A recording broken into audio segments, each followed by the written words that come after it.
Hey guys, Twana Michelle here, a narcissistic abuse recovery coach and mental health therapist, and today I'm going to tell you how you take your power back from the narcissist. Hopefully, if you're watching this video, you have gotten yourself out of the situation with the narcissist, or you are at least considering what to do about that situation so that you can get yourself back in a place of health and safety, because these people can be dangerous. They can be unsafe for you emotionally, mentally, physically, and spiritually. So if you are watching this video, hopefully you are in a place where you are ready to leave that part of your life, that part of yourself behind you, and move on in a more positive and transformative way. So how do you take your power back from the narcissist? For one, you've always had the power. The narcissist has never had power over you. It feels like the narcissist has power over you when you are trapped in those relationships, when you feel stuck, when you feel like you can't get out, when they're manipulating you and they're gaslighting you and they're making you feel like you don't matter. They're making you doubt yourself. They're making you doubt your sanity. They're making you doubt your self-worth. They may be controlling you and abusing you in multiple ways, and you feel powerless. But powerlessness is a state of mind. It is a belief. It is something that we experience as a result of the abuse that we're enduring. But the reality is, you've never lost your power. You've always had the power. You may not have always known what to do in that situation. You may not have always known how to get yourself away from the narcissist, how to get your life back, but you've always had the power. It was just a matter of you not knowing that you had the power. So now you're away from the narcissist, hopefully, and you are wanting to start your life over in a sense, because you kind of have to.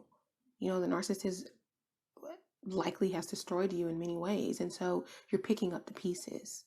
So just knowing, for one, I've always had the power, and secondly, that doing healing work gives you power. That is so important.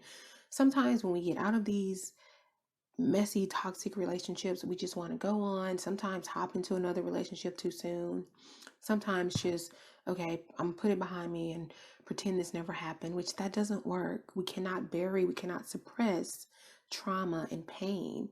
Now, you can do it for a while and distract yourself and avoid it, but everything that you avoid continues to grow and eventually comes to light, comes to surface, manifests itself in some other way in your life. So it's going to come back. So you have to do the healing work. You have to face it. You have to acknowledge the pain. You have to look within yourself and ask yourself, how did I end up in this situation? How did I get here? Is there something in my past that I need to go back to and address?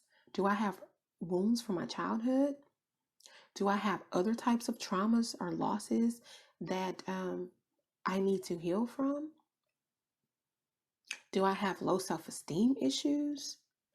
And do I have codependency? How did I end up in this relationship with this narcissist in the first place? And what do I feel as a result of it? How has this person harmed me? Acknowledge the feeling, name the feeling, feel it. Allow yourself to cry when you need to. Allow yourself to grieve. So important. If there is one specific thing that I'll tell you as far as how you get your power back and get yourself back when you get out of these relationships, it would be that. It would be to allow yourself to grieve. You are grieving a loss, not only of a relationship, you are grieving the loss of something that never really existed.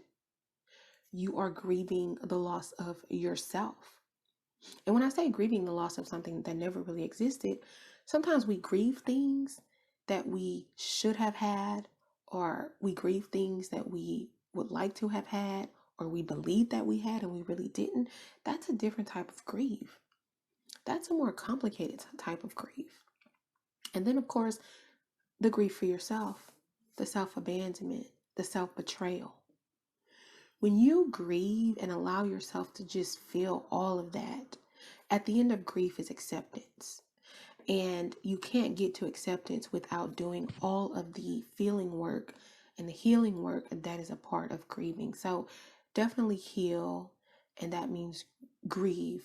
Grieve for yourself. Grieve all of your losses. And the next thing that you want to do, really, to get your power back is process the trauma. If you need to see a therapist, if you've been in a relationship with a narcissist, you were likely traumatized. And I would say you need to get some professional help for that so that you can process that trauma through cognitive processing, EMDR, whatever type of technique your therapist chooses to use. But you need to process that trauma so that it can get stored correctly as a memory.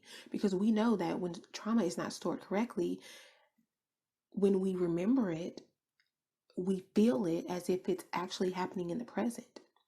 So that trauma has to be processed.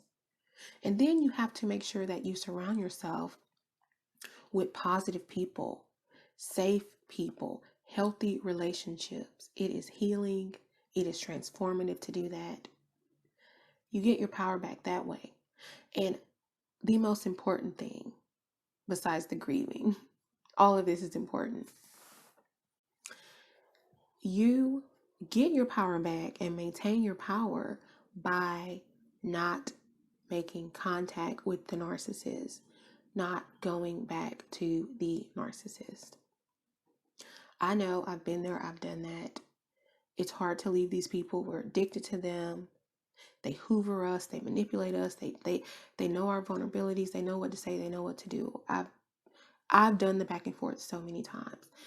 And each time I went back, I felt worse. I felt worse emotionally, mentally. I felt worse about myself. Every time I went back, I knew I was betraying myself. So don't go back as hard as it is. Don't make contact. Don't fall for the manipulative tactics that these people use. You have to separate yourself from the traumatic situation and the toxic person in order to do the work that you need to do to get your power back. Or let's say become aware of your power, because you never lost it. You've always had it. The power is within you. The power always lies within us. It's really just a matter of finding it, accessing it, and giving it strength.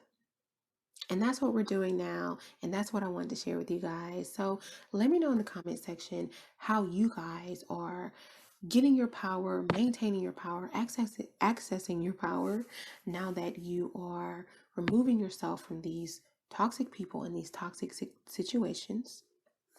And if you have any other questions about getting your power back or healing after narcissistic abuse, leave those questions in the comment section down below. If you like this video, give it a thumbs up. That does help my algorithm. And if you have not subscribed to this channel, what are you waiting on? I'd love to have you. We'd love to have you. And I think that's it. Thanks for watching, guys. Until next time, take care. Bye.